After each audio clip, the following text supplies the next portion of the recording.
When I was looking for my late wife's necklace, the only thing I had left of her, my daughter coldly announced, "The necklace has been sold. I needed the money for a vacation." Shocked by her betrayal, I called the pawn shop to get it back. They said, "Sir, you won't believe what we found when we opened the locket on the pendant." This secret revealed the truth about my family. Before we continue, please subscribe to the channel and write in the comments what time it is where you are now. I stood in my bedroom staring at the empty velvet box, my hands trembling against the open drawer. The box sat there like an accusation, its cream satin interior holding nothing but the ghost of what should have been there, Eleanor's necklace, the gold chain with the heart locket she'd worn every single day for 40 years. Gone. Downstairs, Jennifer's voice cut through the morning air, sharp commands about breakfast. Michael's laughter boomed from the living room, some sports announcer yelling underneath. Amber's phone conversation drifted up the stairs, complaints about being stuck here, about Phoenix being boring, about wanting to get back to California already. Today was Eleanor's birthday, 3 years since she'd passed, and I'd planned to spend the morning alone with that necklace, the only piece of her I had left that still felt warm somehow. Instead, I faced this hollow box and the chaos of my family, treating my home like their personal hotel. I pulled the drawer out completely, dumping socks onto the bed. Nothing. Got on my knees, checked under the dresser, dust and an old receipt. My chest tightened. I moved to the closet, patting down coat pockets, checking shoe boxes on the shelf. My breathing came faster. The bathroom next. I yanked open the medicine cabinet, pulled out the drawers beneath the sink. Q-tips scattered across the tile floor. Where was it? Where was it? I checked impossible places. The nightstand drawer I'd already searched twice. Behind the headboard. Under the mattress. My hands shook harder now, that steady tremor of panic I hadn't felt since the hospital, since those last hours with Eleanor, when nothing I did could stop what was coming. 42 years of marriage, and that necklace was all I'd kept. Her clothes donated, her books given to the library, her garden tools rusting in the shed because I couldn't bear to use them. But the necklace, I kept that in its box, safe, untouched, except on days like today when I needed to remember her face. I walked downstairs, each step deliberate. In the living room, Michael sprawled across my couch, feet up on the armrest, bag of chips balanced on his chest. He didn't look up. I stepped over Amber's shopping bags clustered near the stairs, navigated around the coffee table she'd shoved out of place. Jennifer stood at the kitchen counter, phone in one hand, knife in the other, chopping vegetables with aggressive precision. Thunk! Thunk! Thunk! "Jennifer," I said, "have you seen—" "I'm busy, Dad." She didn't look up. "It's important. Eleanor's necklace is—" "Check your room. You probably forgot where you put it." The knife kept hitting the cutting board. Thunk! Thunk! "I did check my room," I said, working to keep my voice level. "I've checked everywhere. The necklace is gone." She sighed, that particular exhale she'd perfected over the past 2 years since they'd moved in. The one that said I was an inconvenience, a burden she'd graciously agreed to shoulder. "No one wants your old stuff, Dad. It was your mother's." My throat felt tight. "The only thing I kept." "Then you should have been more careful with it." I stood there watching her chop celery into violent little pieces, and something in my chest went cold. Not hot anger, cold, like the temperature dropping before a storm. "Jennifer, please!" I made myself say it quietly. "I need to know what happened to it." She finally stopped, set down the knife, turned to face me, and her eyes held no warmth at all. Hadn't in years, really, but I'd been fooling myself, hadn't I? Telling myself this was still my daughter, Eleanor's daughter, the girl who used to bring us dandelions from the yard. "Fine," she said. "I sold it. Dessert something pawn shop, over on Thomas Road." The words didn't make sense at first. Sold it. My daughter sold Eleanor's necklace. What? "We needed $800 for Hawaii. You said no when I asked, so I found another way." Her voice held no apology, no recognition that she'd done anything wrong. She picked up the knife again, resumed chopping. From the living room, Michael's voice drifted over, lazy and satisfied. "It was just sitting there, Wilbur. Eleanor's gone. Dead people don't need jewelry." He didn't even sit up to say it, kept his eyes on the television, scratched his stomach, reached for another handful of chips. The casual nature of it somehow made it worse than if he'd been angry, confrontational. This was just obvious to him. Of course they'd sold it. Why wouldn't they? On the stairs, Amber laughed, that bright, empty sound of someone who finds genuine pain hilarious. "Grandpa, you're being dramatic. It's just a necklace. Mom got us an awesome vacation." I looked at her, really looked. 23 years old, Eleanor's granddaughter, and she had the same empty eyes as her mother. When had that happened? Or had I just been refusing to see it? "Your grandmother wore that every day for 40 years, I said quietly. Amber shrugged, already turning away, phone back to her ear. "Well, now someone else gets to wear it. Circle of life, or whatever." I stood in my kitchen in the house Eleanor and I had bought in 1985, the house we'd filled with 42 years of memories, and looked at these three people, my daughter, her husband, her daughter. They stared back with the collective expression of people waiting for an inconvenience to remove itself. I turned and walked to my bedroom, closed the door behind me with a soft click, sat on the edge of the bed. The empty velvet box sat on the dresser where I'd left it. I picked it up, opened it, closed it, opened it again, closed it. The mechanical motion calmed something in me. Or maybe it wasn't calm. Maybe it was something else entirely. My hands had stopped trembling. I sat there for a long time, the box resting on my knees, and felt something shift inside my chest. Not breaking. I'd broken 3 years ago when Eleanor died. This was different. This was a settling, a hardening, a clarity I hadn't possessed an hour ago. They'd sold Eleanor's necklace for a vacation. Jennifer had gone into my bedroom, into my private drawer, taken the one thing I treasured, and exchanged it for spending money. And Michael and Amber saw nothing wrong with that. Nothing at all. I stood, placed the box carefully back on the dresser, and reached for my phone on the nightstand. My hands stayed steady as I opened the browser and typed, "Pawn Shops Phoenix." My finger hovered over the phone screen, scrolling through the list of pawn shops scattered across Phoenix. The empty velvet box sat beside me on the bed, a small square witness to what I was about to do. My hand didn't shake anymore. That surprised me more than anything else from this morning. I started calling.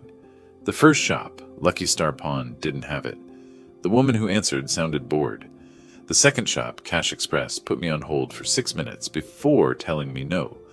The third had closed permanently. The fourth didn't answer. I sat on my bed for each call, describing the necklace the same way every time. Gold chain, heart locket, inscription inside reads, "Forever, W&E. 14 karat. Bought yesterday, probably." Each time, I thanked them politely and moved to the next number. Jennifer's voice occasionally drifted up from downstairs, giving orders to someone. Michael's sports announcers provided a steady background rumble. I ignored it all. The sixth call went differently. "Desert Gold Pawn, this is Harold. I'm looking for a gold necklace with a heart locket," I said. "It was sold to you yesterday." A pause. "Oh yes, I remember that piece. Beautiful craftsmanship. Are you the husband?" My chest tightened. "I am.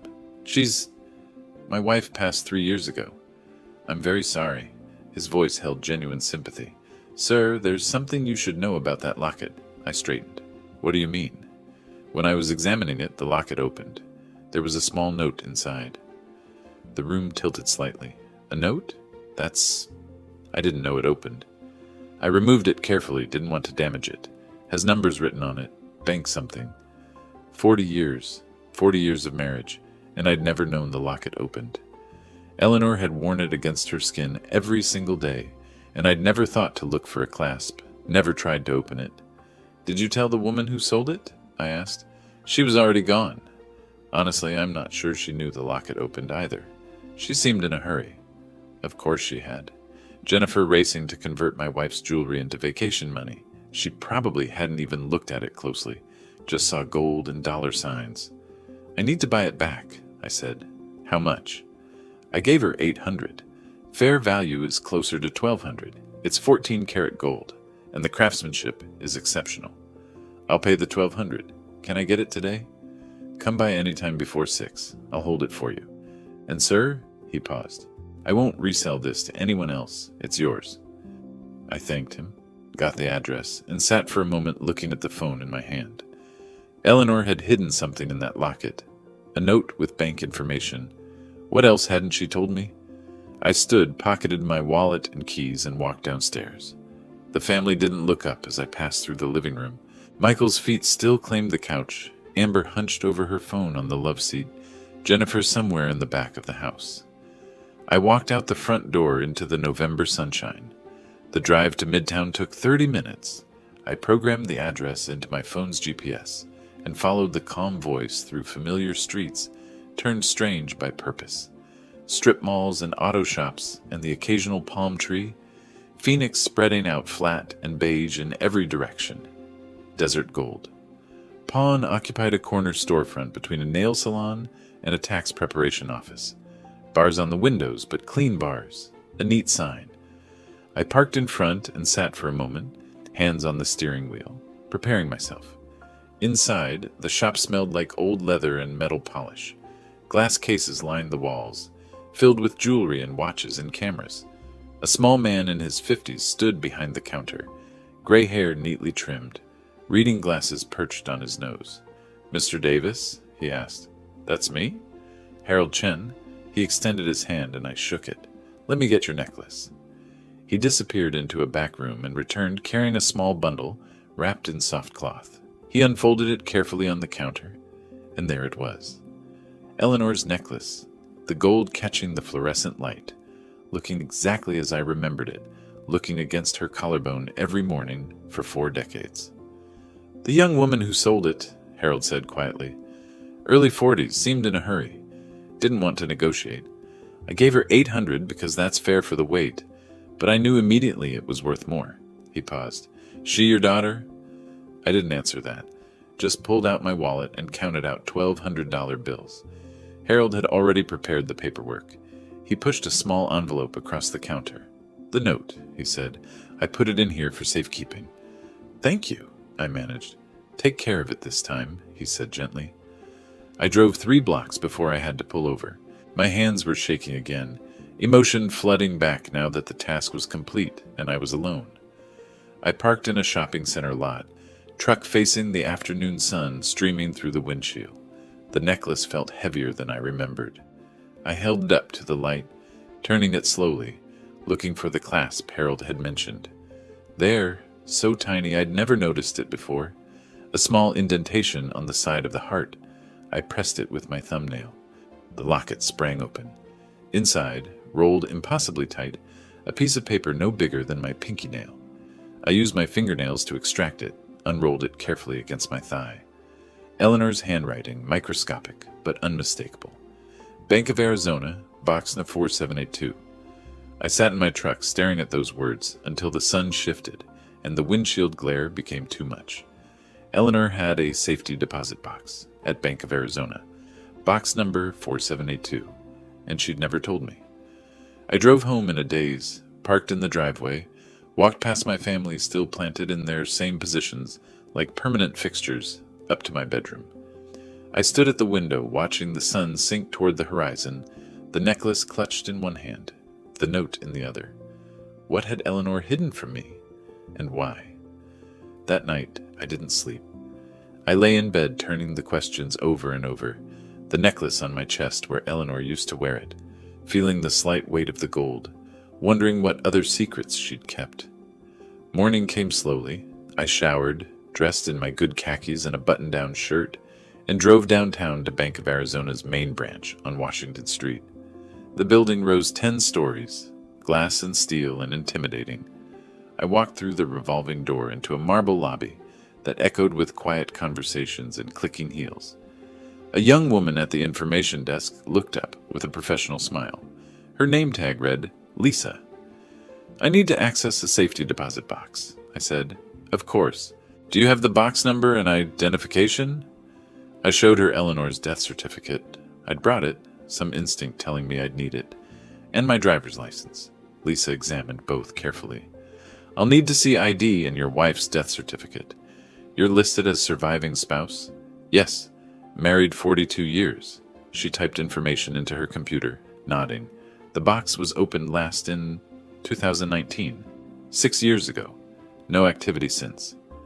2019. Eleanor had been diagnosed in early 2022.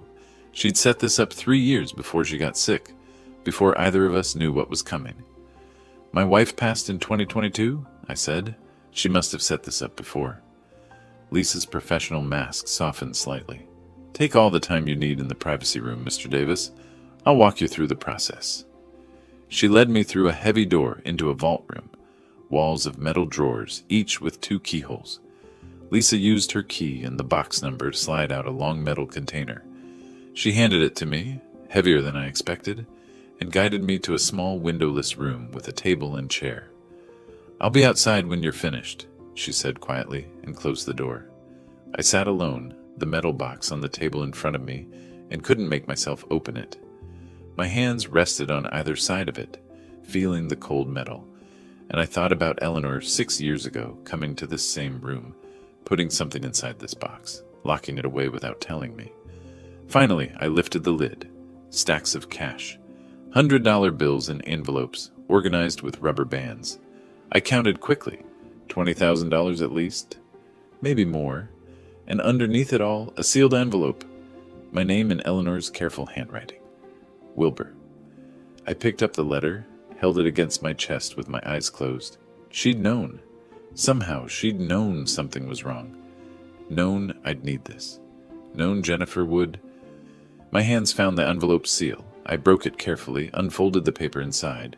My fingers broke the seal carefully, the paper crackling in the silence of the privacy room. I unfolded 2 pages covered in Eleanor's handwriting, that neat, measured script I'd seen on grocery lists and birthday cards for 42 years. My breathing went shallow as I began to read. My dearest Wilbur, if you're reading this, I'm gone, and you've found what I've hidden. The first line hit me like a physical blow. Her voice came through so clearly I could almost hear it. That slight rasp she'd developed in her 50s, the way she'd pause between thoughts. I saved this money over 30 years. Small amounts from each paycheck you never noticed. Don't be angry with me for the secrecy. I did it because I love you and I know what's coming. I read faster, my hand trembling against the table's edge. Jennifer has always been difficult. Remember when she was 25 and demanded we pay for her wedding, then didn't invite your brother because he couldn't give an expensive gift? I saw her true nature then, the way she treats people as transactions, the way nothing is ever enough. I did remember. Eleanor had been upset for weeks, but I'd dismissed it as normal wedding stress, mother-daughter tension. I'd made excuses for Jennifer. After I'm gone, she'll see you as nothing more than a resource to drain. Michael will encourage it. He's always been a user. You know that even if you won't say it. And Amber learns from her parents? I'm sorry to write these things, but you need to hear them. My jaw clenched. Eleanor had tried to warn me subtly over the years. Little comments I'd brushed aside as over-criticism, as a mother being too hard on her daughter. But she'd seen clearly what I'd refused to acknowledge. These savings are for you, my dear. $27,000 to protect yourself when you finally see what I saw. Don't let them turn you into a victim. You're stronger than you know. Be strong. Live for yourself. The house, the money, everything, it's yours. You worked for it. Don't let them take it out of guilt or obligation. I stopped reading, pressed the letter against my chest. 27,000. Plus what was in the box, I'd counted quickly, estimated over 20,000 more. Eleanor had saved nearly $50,000 without me knowing. How had I not noticed? All those years of her working night shifts at the hospital, picking up extra hours, and I'd thought it was just her dedication to nursing. The final paragraph. I wish I could be there to protect you, but I trust you'll know what to do when the time comes. You've always been thoughtful, methodical, careful. Use those strengths now. Don't be pushed around, and know that I love you more than anything in this world. Forever yours, Eleanor. I sat in that small room and reread certain passages. The wedding incident, the warning about Michael, the instructions to be strong. Every word felt like validation I hadn't known I desperately needed.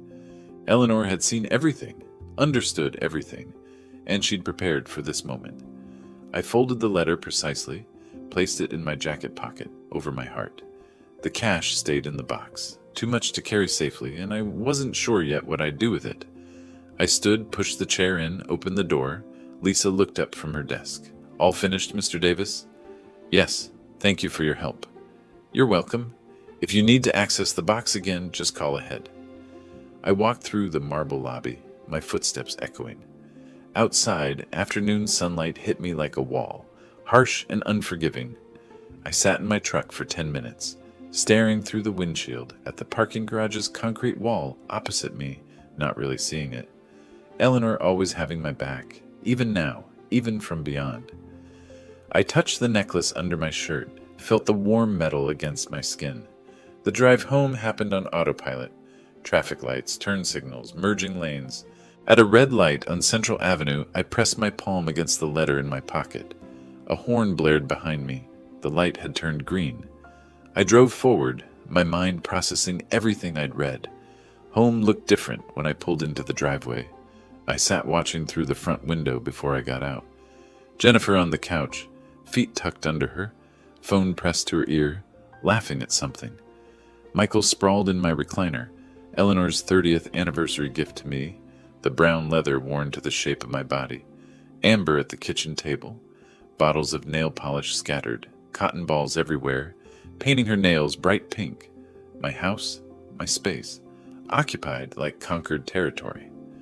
I walked inside. Nobody looked up. Jennifer noticed the necklace first. The chain was visible at my collar where I'd tucked it inside my shirt. Her eyes fixed on it, and her expression hardened. "Is that Mom's necklace? You got it back?" I touched it protectively. "Yes." She stood, phone lowered. "Hand it over. We sold it. That makes it ours now. You can't just take it back." "I bought it back. Paid $1,200. Her face flushed. "With whose money?" "You're living on a fixed income. That's our inheritance you're wasting." Our inheritance. As if I were already dead. As if everything I owned already belonged to them. Michael pushed himself up from the recliner, moved closer. "Jennifer's right. You're spending money that should go to family." "It was my wife's necklace." "Your dead wife." He said it casually, like commenting on the weather. "You've got to move on, Wilbur. Face reality." "Reality." "Yeah, you're old. This house is too big for you anyway. Sign it over now. Save everyone the trouble later." I looked at him, really looked, saw the calculation in his eyes, the barely concealed eagerness. He wasn't even pretending anymore. None of them were. From the table, Amber chimed in without looking up from her nails. "Grandpa, you're being selfish. Mom and Dad need security. They live here rent-free. That's what family does. We take care of each other." "Is that what this is?" I asked quietly. "Care?" Nobody answered that. Jennifer crossed her arms. Michael's jaw worked like he wanted to say more. Amber blew on her wet nails. I walked to my bedroom and closed the door. The soft click of the latch felt final somehow. I sat on the bed, took out Eleanor's letter, unfolded it, reread the final paragraph. "Be strong. Live for yourself." I placed the letter carefully in my nightstand drawer. From my desk, I retrieved a yellow legal pad and pen. Sat down at the desk Eleanor had bought at an estate sale years ago, the surface scarred and solid. At the top of the first page, I wrote, March 17th, actions taken. Below it, I began a list. The first item, 1. Document everything. I woke before dawn on March 18th, the legal pad on my nightstand filled with notes from the previous night. I'd spent hours after the confrontation thinking, planning, writing, my engineering training coming back, identify the problem, gather data, develop solutions, execute systematically. I dressed quietly in the dark. The house lay silent around me, my family still sleeping off their late night of television and complaining. I moved through the hallway like a ghost, each footstep deliberate and soft. In the living room, I photographed Michael's belongings spread everywhere. Work boots by the door, he didn't work. Jacket thrown over the couch arm, remote controls, chip bags, beer cans on the side table. My coffee table shoved 3 feet from where it should be to accommodate his sprawl. The bathroom next. Amber's makeup covered every inch of counter space. Foundation bottles, lipsticks, palettes of eyeshadow, brushes standing in cups. I photographed it all. The guest room Eleanor had used for her crafts now served as Jennifer's closet. I opened the door, saw racks of clothes, shoes lined against the wall. Photographed that too. In the kitchen, I opened the refrigerator, every item purchased by me. I pulled the receipt from my wallet, $243 from 3 days ago. Photographed the food, then the receipt beside it. The electric bill sat on the counter, $287, my name at the top, never reimbursed. I photographed that as well. Back in my bedroom by 6:30, I transferred the photos to my laptop, created folders, organized by date and category. This would be my evidence. Undeniable. Documented. Over the next 2 weeks, I became methodical about it. Went through my filing cabinet, pulled documents I'd kept organized for years. The house deed, purchased 1905, paid off 2018, my name alone. Property tax records, all current, all paid by me. Utility bills going back 3 years, everyone showing zero contribution from Jennifer's family. On March 25th, when everyone left for the day, Jennifer to her part-time job at the dental office, Michael supposedly job hunting, Amber meeting friends, I installed the camera. I'd researched Arizona law carefully. Single-party consent for recording. My house, my right to secure it. I'd found a camera system online that disguised itself as a smoke detector, ordered it with 2-day shipping. The installation took an hour. I watched a tutorial on my laptop twice, then carefully removed the old smoke detector in the living room corner. The new unit looked identical but contained a wide-angle camera lens, barely visible behind the white plastic grating.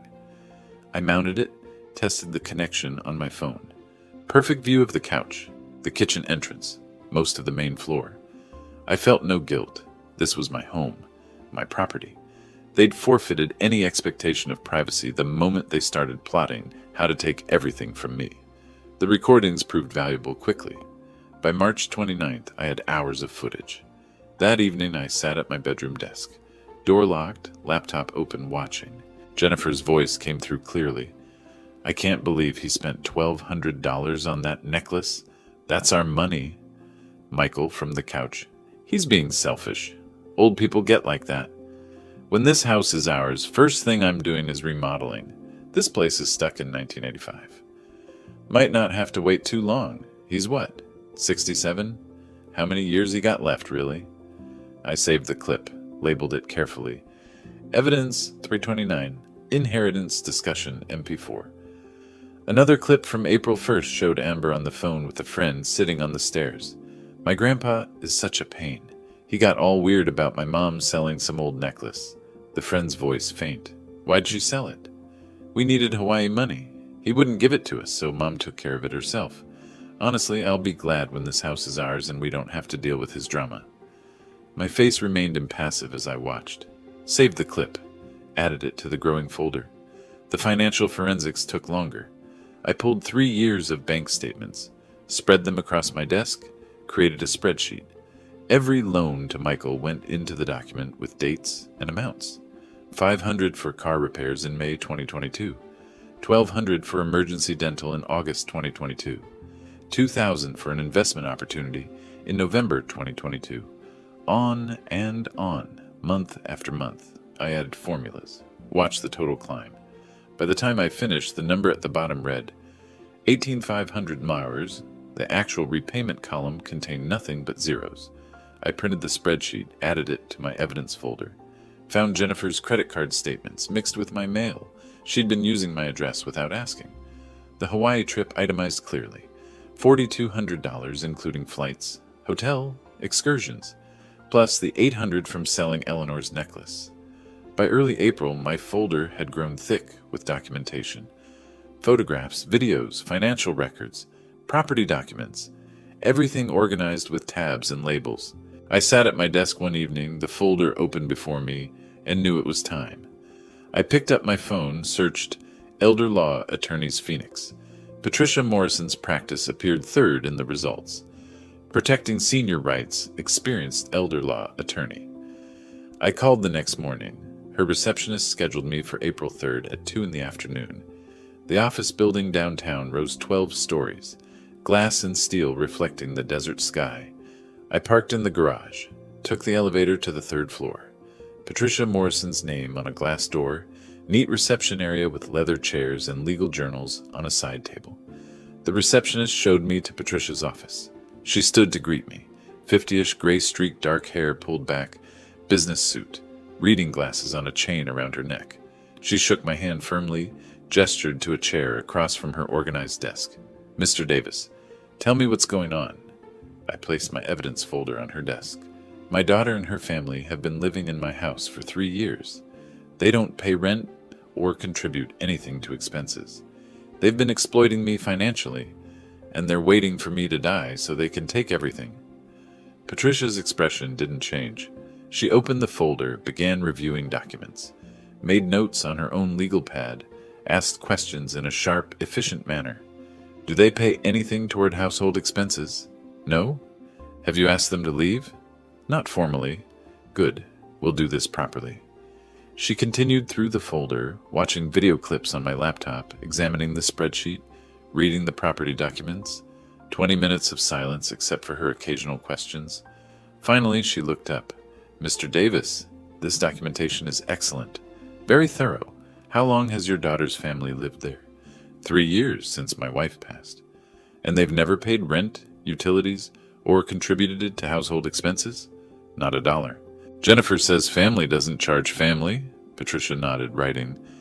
"Did you invite them to live there permanently, or was it supposed to be temporary?" "Temporary, just until they found a place. That was 3 years ago." She set down her pen, folded her hands. "Under Arizona law, they're tenants at will. You can establish rental terms at any time." "What if they refuse to pay?" "Then we have grounds for eviction. But we do this by the book. Everything documented, everything legal." "How long does eviction take?" "If they contest it, maybe 3 months. But with your evidence of their behavior, the financial exploitation documented this thoroughly. I don't think it'll take that long. Most people leave when they realize you're serious." I touched the necklace under my shirt.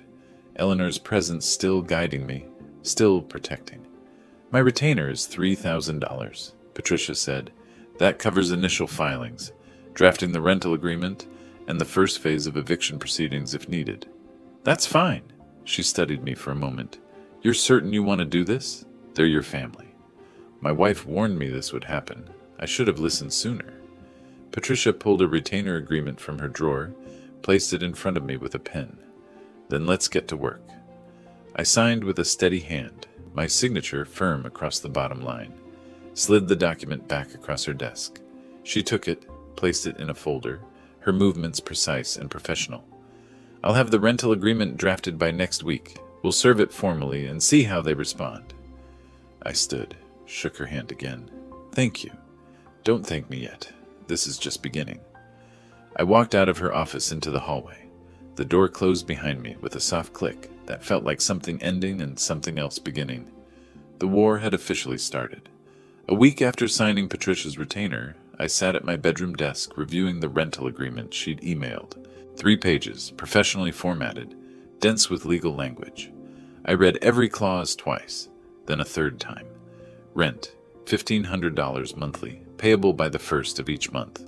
Payment of 50% of utility costs. Respectful behavior toward the property owner and peaceful enjoyment of the premises.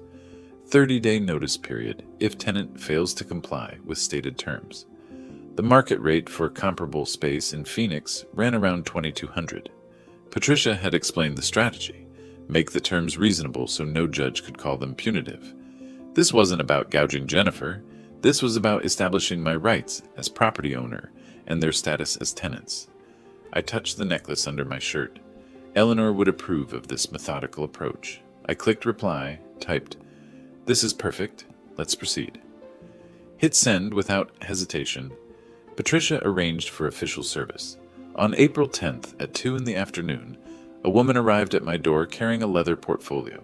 Professional attire, all business. "Deborah Klein, Notary Public." Jennifer appeared behind me. "Who's this?" I stepped aside, let Deborah enter. She moved to the dining table, opened her portfolio, removed the rental agreement and her notary seal.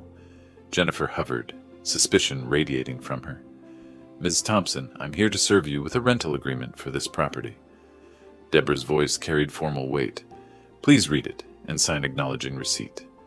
Jennifer snatched the document. Her eyes moved rapidly across the first page. Her expression darkened with each line.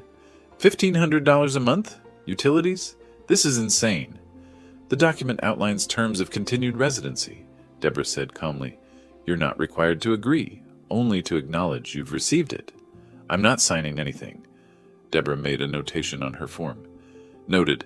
Service is complete regardless. You have 30 days to respond." Jennifer whirled on me. "What is this? Some kind of joke? It's a rental agreement, legally required. We're your family. This house belongs to us."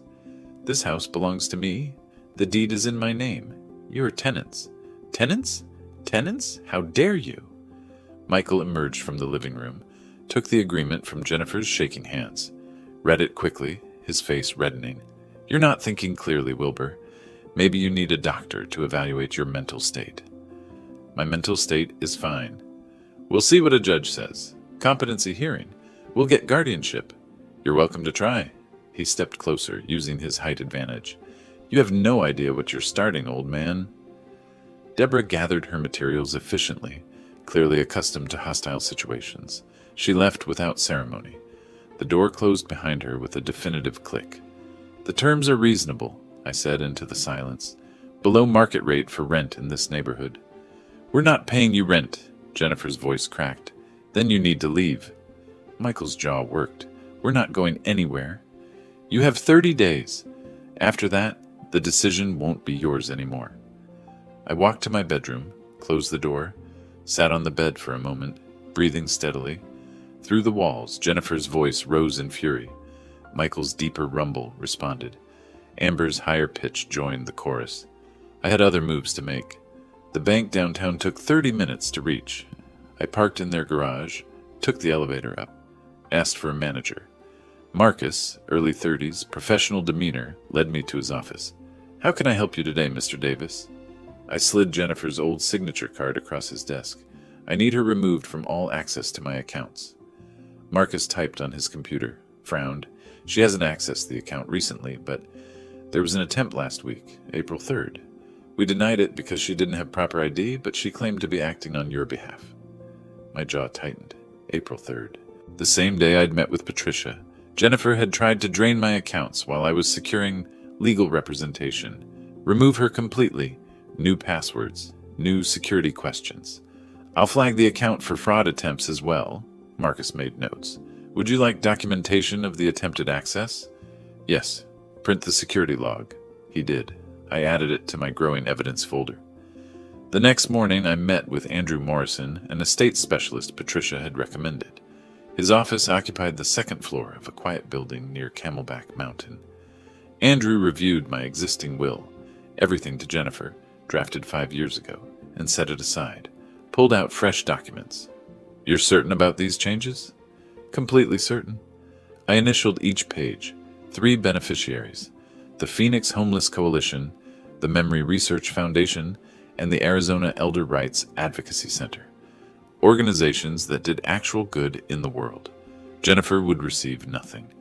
Andrew witnessed my signature, applied his notary seal, sealed the document in an envelope, handed me a copy. "Effective immediately, Mr. Davis." "Thank you." Back home, I avoided the living room where my family congregated, heard Jennifer on the phone. "I know, Mom's lawyer might help." I didn't know Eleanor's family attorney, but I doubted he'd take Jennifer's side once he understood the situation. The next few days, I documented everything. Michael accidentally blocking me in hallways. Jennifer going through my mail. I found several pieces opened and refolded, hidden in the kitchen drawer under dish towels, including Patricia's letter with detailed legal strategy. Federal crime, mail tampering. I photographed the violated envelopes, the hiding place, everything. April 14th, evening. I tried leaving my bedroom for dinner. Michael leaned against the wall directly outside my door. "Excuse me." He didn't move.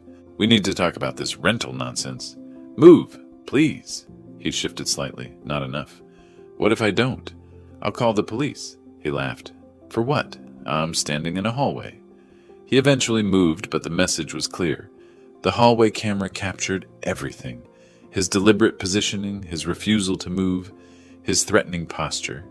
That same night, he escalated further. I was making tea in the kitchen when he entered, getting too close, invading my space. When I tried to step around him, he shoved me. Not hard enough to knock me down, but enough to make me stumble against the counter. Careful, old man. Accidents happen at your age. The rear camera captured it perfectly. His hand making contact, my body shifting from the force, his satisfied smirk. I didn't respond. Took my tea to my bedroom, locked the door. At my desk, I compiled everything methodically. Video of Michael blocking my door. Video of the push, clear assault, photos of intercepted mail, bank notifications about Jennifer's access attempt. I created a folder, emergency eviction evidence, with organized subfolders. Wrote an email to Patricia detailing each violation. Attached the complete folder. Her response came within minutes. Call me immediately. This changes everything. I called. She answered on the first ring. Wilbur, the push is assault. The mail tampering is federal. The bank fraud attempt is elder exploitation. What does this mean? It means we're not waiting 30 days. I'm filing for emergency eviction based on domestic violence and financial abuse. How fast? Court hearing within 2 weeks. Bring all your evidence. They're going to regret escalating this. April 15th. Another notification from my bank appeared in my inbox. Jennifer had made a second attempt to access my account, this time claiming I'd granted her power of attorney. The bank denied it, flagged it as potential elder fraud. I forwarded the email to Patricia. Subject line, escalation. Message body, one word, more ammunition. I clicked send, watched the confirmation appear, closed the laptop slowly.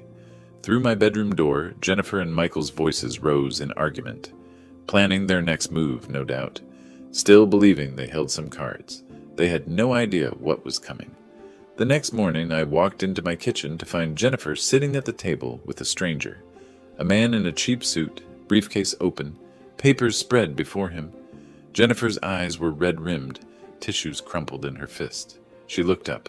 Dad, this is my attorney, Mr. Carlson. We need to talk. Robert Carlson stood, extended his hand. I shook it, but remained standing. Mr. Davis, I've reviewed the rental agreement you served on my client. He gestured to a chair. I didn't sit. I believe there's room for negotiation. The terms stand. Jennifer made pleading gestures from her seat. Carlson glanced at her, then back to me. Sir, may I speak frankly? He didn't wait for permission. You're well within your rights. The house is titled in your name alone. The rental terms are reasonable, actually below market rate. My legal advice to my client is to comply with the agreement or relocate. Jennifer's face crumbled. That can't be right. Tell him he's wrong, Dad. He's not wrong.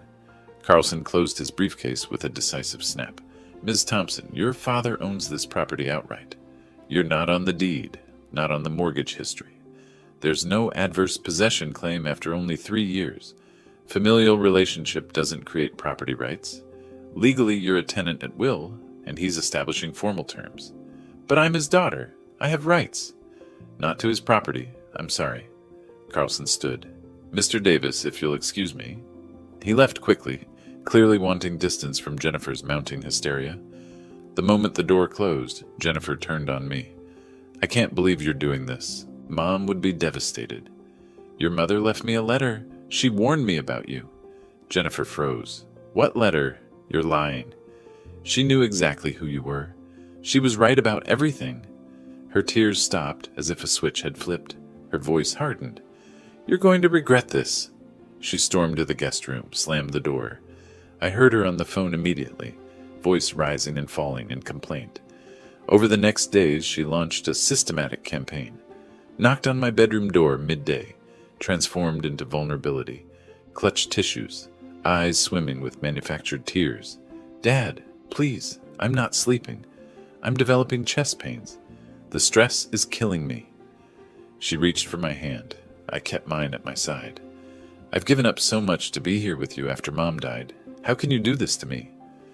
I looked at her performance with detachment. Eleanor's letter had inoculated me against this manipulation. You have 29 days left. I closed the door. Her sob sounded fake, even through the wood. Michael's approach was different. More direct, more physical. I tried leaving my bedroom the next morning. He was in the hallway, leaning against the wall, directly in front of my door. Not quite blocking it, but close enough that I'd have to squeeze past him. Excuse me. He didn't move. We need to talk about this rental nonsense. Move, please. He shifted his weight. Not enough to create passage. What if I don't? I'll call the police. For what? I'm standing in a hallway. His smile held no warmth, waiting to use the bathroom. That a crime? He eventually moved, but not before making me turn sideways to pass. The hallway camera captured his deliberate positioning, his calculated intimidation. That afternoon, I found my mail in the kitchen drawer again. 3 days' worth, including another letter from Patricia, already opened. My hands shook as I photographed the evidence. Federal mail tampering. I sent the photos to Patricia immediately. The social pressure came from Amber. She'd been posting regularly since the rental agreement was served, crafting a narrative of victimhood for her followers. My neighbor, Mr. Chen, approached me at the mailbox. Wilbur, I saw some posts online. Your granddaughter said, well, is everything all right? Everything's fine, Tom. She made it sound like you're having some kind of episode. Memory problems, maybe? I'm establishing rental terms for my property, that's all. His expression showed he didn't quite believe me. Right. Well, if you need anything... He walked away quickly, leaving me standing alone with my mail. Across the street, Mrs. Patterson saw me, turned, and went inside without her usual wave. Amber's campaign was working. The neighborhood was turning against me based on lies posted to social media. April 14th was when Michael crossed the final line. I was making tea in the kitchen.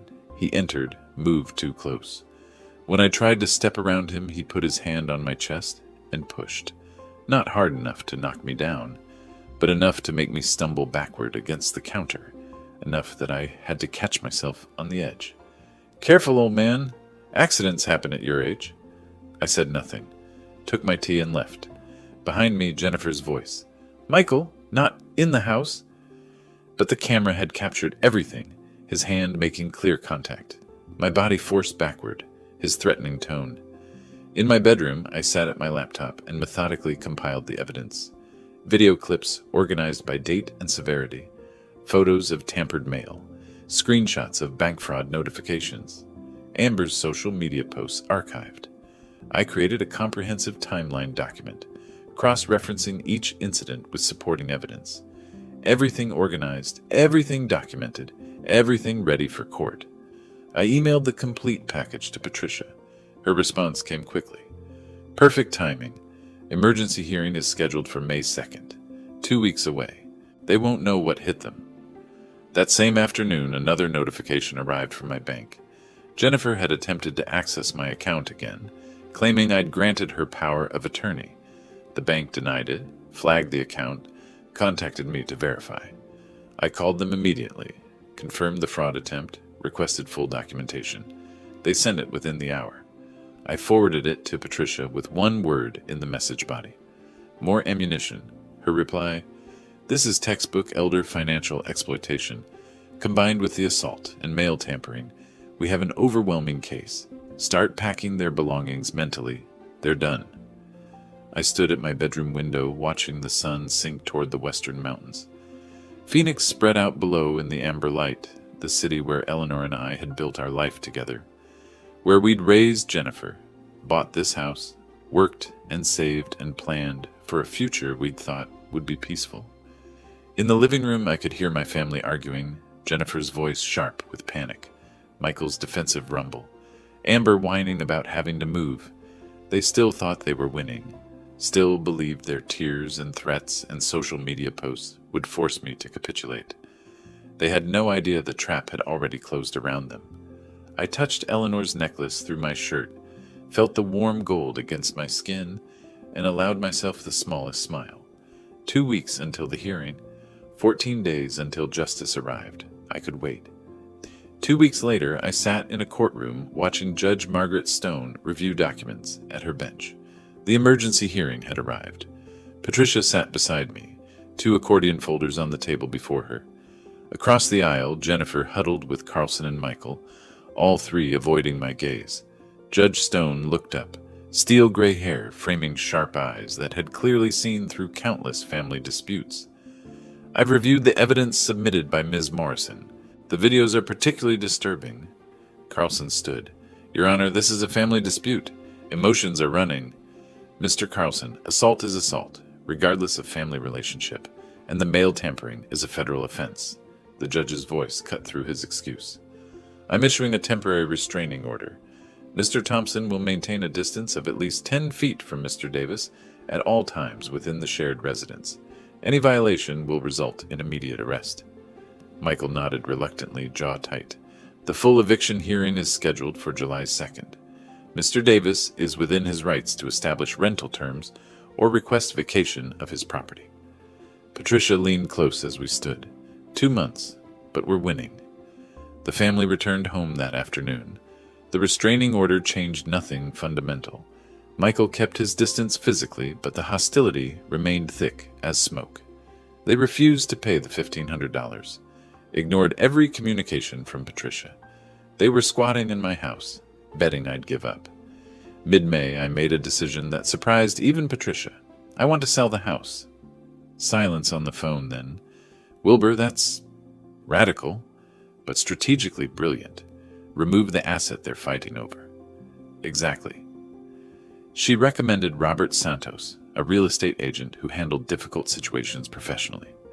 He arrived May 20th at 10 in the morning carrying a leather portfolio and digital camera. Mr. Davis, let's see what we're working with. I walked him through. He photographed each room, living room with family clutter pushed aside, kitchen dated but functional, bedrooms showing where. He measured with a laser device, made notes on a tablet. Jennifer watched from the hallway, arms crossed, suspicious but not yet understanding. In the backyard, Robert measured the fence line. Jennifer stormed out. Who are you? What are you doing? Robert remained professional. I'm a licensed real estate agent conducting a property assessment. She turned to me on the patio, face draining of color. Dad, what's going on? I'm selling the house. No, you can't. She advanced, then stopped, remembering the restraining order applied to Michael, calculating whether it applied to her. This house is ours. I grew up here. It's my house, my name on the deed, my decision. Robert finished his measurements, thanked me quietly, left Jennifer standing in the yard looking stricken. The next day he called with his assessment. The property is in good condition. Some cosmetic updates would help, but it's marketable as is. I'd list at $385,000. You should expect offers in the $375 to $385 range within 2 weeks. How fast can we move? List it tomorrow. With the Phoenix market, you'll have offers by the weekend. Do it. A week later, Robert returned with a company truck and assistant. They installed a large sign in the front yard, bright red and white, impossible to miss. For sale, in bold letters, Robert's photo and phone number below. Jennifer watched from the living room window, face twisted with rage and disbelief. Within hours, the listing went live online. My phone buzzed with a notification. Your property is now active on the MLS. I showed Patricia via video call. She smiled. Perfect. The first showing happened 3 days later. A young couple, Sarah and Marcus Chen, both in their early 30s, walked through awkwardly. I'd retreated to my bedroom, but I could hear them moving through the house. Jennifer's family stayed put, glaring at the intruders. Michael deliberately sprawled on the couch, making them uncomfortable. The young woman's voice drifted down the hall. Are the current occupants included? Robert's diplomatic response. The property will be vacant at closing. Despite the hostility, they were interested. Robert called me that evening. They're making an offer, $383,000. $2,000 under asking, but they're pre-approved and want a fast close. Accept it. You're sure? You don't want a counter for the full asking price? Speed matters more than $2,000. Accept it. Meanwhile, Jennifer made desperate attempts to build a defense. I watched from my window as she approached Mrs. Patterson on the sidewalk. Their voices carried across the yard. Mrs. Patterson, I need your help. My father is trying to evict us. Can you testify that I've been caring for him?" Mrs. Patterson's discomfort was visible even from a distance. "Oh dear, I'm not sure I can do that. You've seen me here. You know I take care of him." "Jennifer, honey, I've seen you and your family living in his house. I haven't seen much. Caring, if I'm honest. You don't understand the situation." "I think I understand it just fine." Mrs. Patterson walked away quickly. Jennifer tried 2 more neighbors with similar results. Nobody would testify to something they hadn't witnessed. Late May, I met Robert at a coffee shop to finalize the acceptance. He spread the purchase offer across the small table, multiple pages of legal documents, pointed to signature lines highlighted in yellow. Initial here, here, and here. Sign at the bottom. I picked up his pen, a heavy silver instrument, initialed 3 pages carefully, signed my full name on the acceptance page, Wilbur Davis. My signature was firm, unhesitating.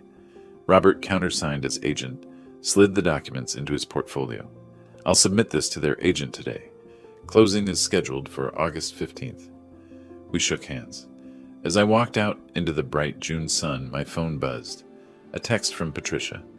"July the 2nd is 3 weeks away. Are you ready?" I typed back one word, "Yes." I woke before dawn on July 2nd, dressed in the dark suit I'd worn to Eleanor's funeral 3 years earlier. Straightened my tie in the mirror, seeing my own face older now, harder somehow. I touched the necklace under my shirt, felt the warm gold through the fabric. Today was the day. Patricia met me in the courthouse hallway at 9. She wore a sharp business suit, carried those same accordion folders, now even thicker with evidence. "We have everything we need," she said. "Video evidence, financial records, medical documentation, witness statements from neighbors." Jennifer arrived moments later with Carlson, Michael, and Amber. We sat on opposite sides of the hallway, not speaking. The silence felt appropriate. At 10, we filed into the courtroom. Judge Stone took her bench, reviewed papers briefly, looked up. "Ms. Morrison, you may proceed." Patricia stood at the podium. A screen had been set up for video presentation. She played the clip of Michael pushing me against the counter. The judge leaned forward, watching intently. This was recorded April 14th, the day before we filed for emergency relief. She switched to the financial spreadsheet. "These are documented loans totaling $18,500 over 3 years, not $1 repaid." Next came my medical records. Blood pressure 152 over 95, documented stress-related symptoms. Physician notes indicate patient reports, hostile home environment. Each piece built an undeniable narrative. Carlson stood when Patricia finished, attempted to humanize Jennifer. "Your Honor, my client has been living in her childhood home. There was an understanding," Judge Stone interrupted. "Was there a written agreement establishing this understanding?" "No, but—" "Verbal agreements about property occupation need to be formalized. Mr. Davis attempted to do exactly that with the rental agreement. Your client refused." She gestured for him to sit. "I've heard enough." The courtroom went still. "I've reviewed all submitted evidence. The financial exploitation is clear and documented. The video evidence shows a pattern of intimidation and harassment." Judge Stone looked directly at Jennifer. "Ms. Thompson, you were given reasonable rental terms. You refused. You were given multiple opportunities to vacate voluntarily. You refused." Jennifer's hands gripped the table edge. "I'm granting the eviction. You have 30 days, until August 1st. If you're not out by then, the sheriff will execute the order." Jennifer started crying. Michael stared straight ahead, stunned. Amber reached for her phone before the bailiff cleared his throat, meaningfully. Outside the courtroom, Jennifer approached me in the hallway. Her face was blotchy, mascara smeared. "Dad, please don't do this. We'll change. We'll pay the rent." "It's too late for that. Where are we supposed to go?" "That's not my problem anymore." "How can you be so cold? We're your family." I looked at her, really looked, seeing Eleanor's features in her face, but none of Eleanor's warmth. "You had 3 years after your mother died to act like family. You chose to act like parasites instead." She recoiled as if I'd slapped her. Patricia touched my arm. "Wilbur, we should go." The sale moved forward on its own timeline. Mid-July, a home inspector walked through with Sarah and Marcus Chen following. Jennifer's boxes were already stacked in corners, the reality of departure setting in. The inspector checked electrical panels, plumbing foundation. Water heater is older, roof has maybe 5 years left. Nothing major. Sarah asked me quietly, "Have you lived here long?" 40 years. Built most of the deck myself. Marcus smiled. It's a good house. Solid. It deserves a family that will appreciate it. Sarah understood what I wasn't saying. We'll take good care of it. That's all I ask. July 19th, one day before the deadline. A rental truck appeared in the driveway. I stayed in my bedroom, door closed, listening to the sounds of departure. Furniture scraping across floors, boxes thudding, Jennifer's voice giving sharp orders, Amber complaining about heavy lifting. Neighbors watched from their yards, witnessing the family's exit. A knock on my door. I opened it. Jennifer stood there, exhausted, defeated, covered in sweat and dust. "Are you happy now? You got what you wanted." "I didn't want this. You forced it. I'll never forgive you." "I don't need your forgiveness. I have Eleanor's approval. That's enough." Her face hardened. "I hope you're satisfied." "I'm not satisfied, but I'm free." She turned away. Minutes later, the truck's engine roared to life. I watched from my window as it pulled out of the driveway, taking my daughter away perhaps for the last time. The house felt different immediately, lighter. The air moved more freely. I walked through the empty rooms as evening light slanted through windows. Every footstep echoed. In the living room, deep scratches scored the hardwood where the couch had been dragged. The master bedroom had a fist-sized hole in the wall, Michael's anger leaving its mark. The kitchen counter was stained. A cabinet door hung crooked. I photographed everything with my phone, narrating quietly. July 19th, 6 p.m. Documenting condition after occupant's departure. I wasn't planning to pursue them for damages. I'd already won. But the documentation felt necessary. Final proof of who they really were. Standing in the center of the living room, I held my phone displaying the trail of destruction. Gouged walls, stained floors, broken fixtures. I didn't feel angry looking at these images. I felt validated. Eleanor had been right about everything. Her letter had prepared me for this moment, for these people wearing familiar faces but empty of love. Through the front window, the for sale sign stood in the yard with a red sold rider attached at the top. 4 weeks until closing. 4 weeks until I left this house forever. I touched the necklace one more time, then walked to my bedroom to begin my own packing. The quiet was extraordinary. After 3 years of chaos and voices and demands and hostility, the silence felt like a gift. I was free. 3 days after the family left, I sat at my laptop in the empty house, browsing real estate listings in Scottsdale. The silence echoed around me, footsteps, breathing, the click of keys, all amplified by absence. My packed boxes lined the walls, a lifetime compressed into cardboard. I'd set specific search parameters: 2-bedroom condo or apartment, safe neighborhood, under 200,000, starting over at 67, entirely on my terms. The first property I viewed felt wrong. Too modern, all glass and steel, no warmth. The second was ground floor, which made me uneasy after years of feeling vulnerable in my own home. Then the realtor showed me a second-floor apartment in a quiet Scottsdale complex. It's a 55-plus community, very quiet, very secure. I stepped onto the balcony. Mountain views, afternoon breeze, other residents my age walking dogs below. The complex had a security gate, cameras, a community room I'd probably never use. "Can we make an offer today?" She looked surprised. "Of course. What are you thinking?" "Full asking price, cash, no contingencies." By early August, the purchase was finalized. 195,000. I used Eleanor's hidden money and part of the house proceeds. No mortgage. The freedom of that felt extraordinary. I spent a week transforming the second bedroom into a workshop. Unpacked power tools still wrapped in factory plastic. I'd sold my old equipment years ago when Jennifer's needs consumed my time and space. Now I set up a workbench, installed pegboard for tools, arranged storage bins methodically. The table saws were, when I tested it, was deeply satisfying. Familiar. I selected oak for my first lumber purchase, began cutting pieces for a shadow box, for Eleanor's necklace. Sawdust filled the air. For the first time in years, I was creating something, rather than managing someone else's chaos. August 15th arrived, closing day. I met Sarah and Marcus Chen at the title company. Bland office, beige walls, stack of documents. We sat across from each other at the conference table. The title officer explained each document. I signed page after page, my signature automatic, from decades of engineering contracts. Sarah slid an envelope across the table. "We wrote you a letter. For later." I accepted it, tucked it in my jacket. Marcus handed over a check for the remaining proceeds. The title officer passed the house keys to the Chens. Sarah's eyes were bright. "Thank you for trusting us with your home. Make it yours now. That's what it needs." I walked out carrying only a box of photos and Eleanor's necklace. Didn't look back. Drove directly to my new apartment, unpacked my minimal belongings. That evening, I sat on my new couch in the quiet space that was entirely mine. Opened Sarah's envelope, read their letter. "We want you to know we understand the sacrifice you made. We'll fill it with love and laughter. You gave us more than a house. You gave us a future."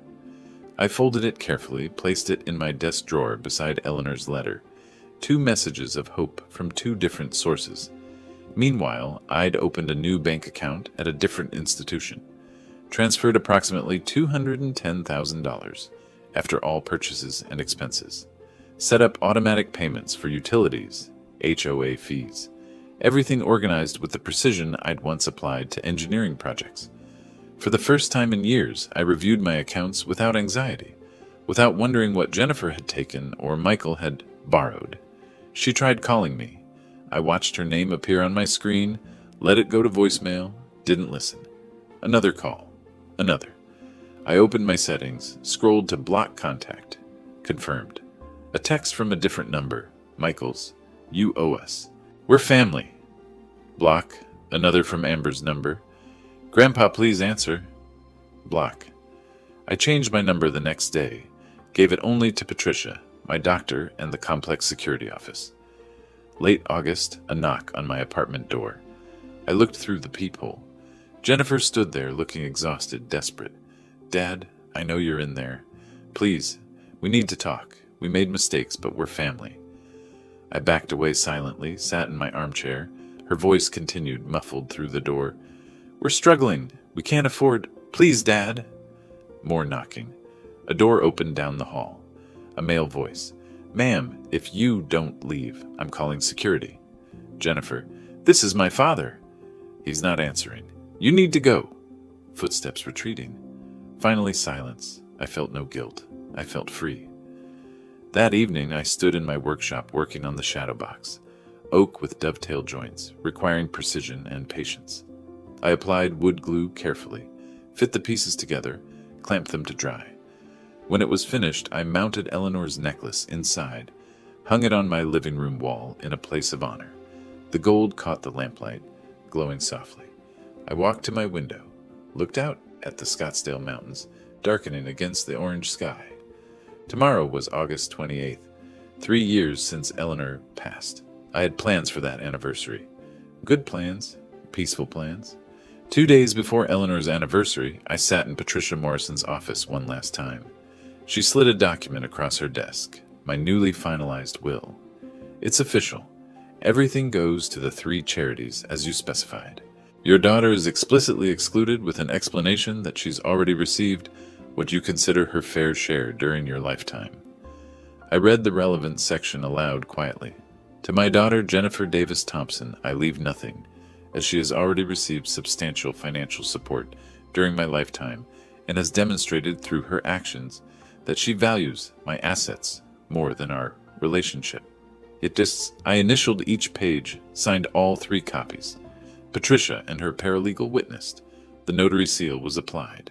"You're protected," Patricia said. She showed me another document, a medical report from Dr. Sarah Patel, geriatric specialist.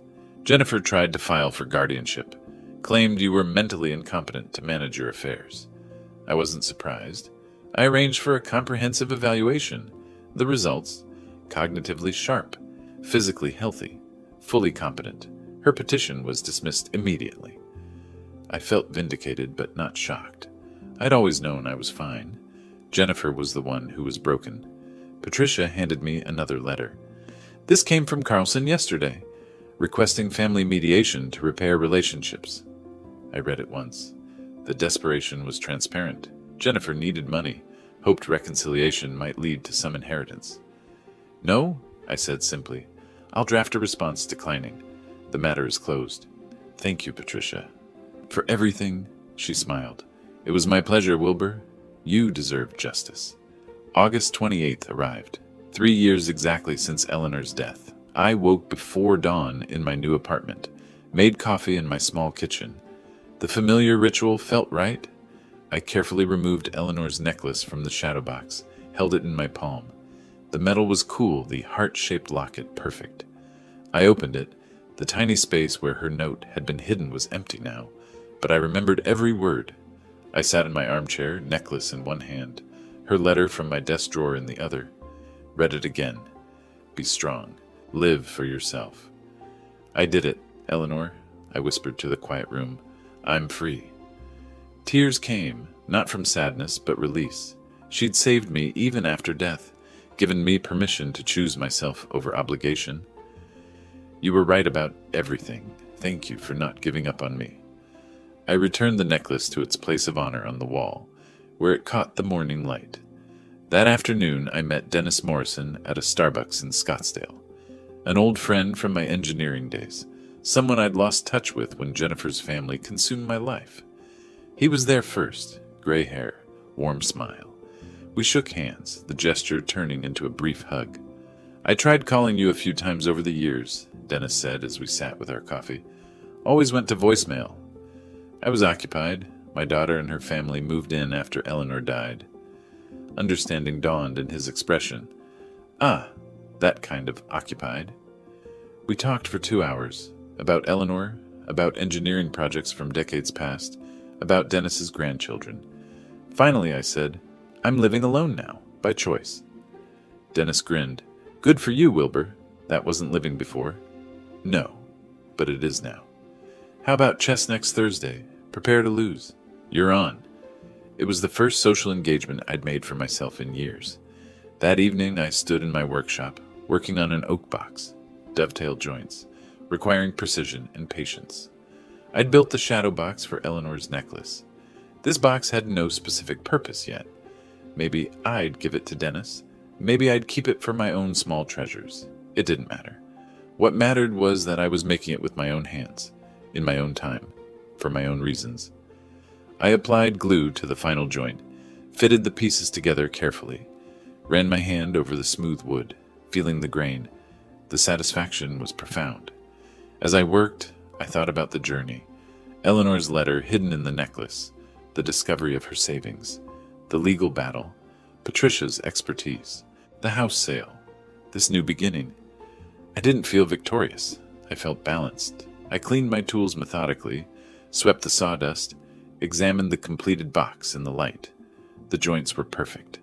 I set it on the workbench, satisfied with my work, turned off the shop light and walked into my living room. Eleanor's necklace glowed softly in the evening light from the window. The gold caught the last rays of sun, throwing tiny reflections across the wall, like stars, like promises kept. I walked to the window, looked out at the Scottsdale Mountains, darkening against the orange sky. My phone sat silent on the counter. My number, my contacts, my control. Tomorrow, I'd meet Dennis for chess. Next week, I'd finish another project in my workshop. The month after that, who knew? The future was unwritten, and for the first time in years, that felt like freedom rather than fear. I touched my shirt where the necklace used to rest against my chest. It was on the wall now, visible, honored, but no longer armor. I didn't need armor anymore. I smiled, a genuine, peaceful smile, and turned toward my kitchen to make dinner, just for myself. Exactly enough. If you like this story, please like this video, subscribe to the channel, and share your impressions of this story in the comments. To listen to the next story, click on the box on the left. Thank you for watching.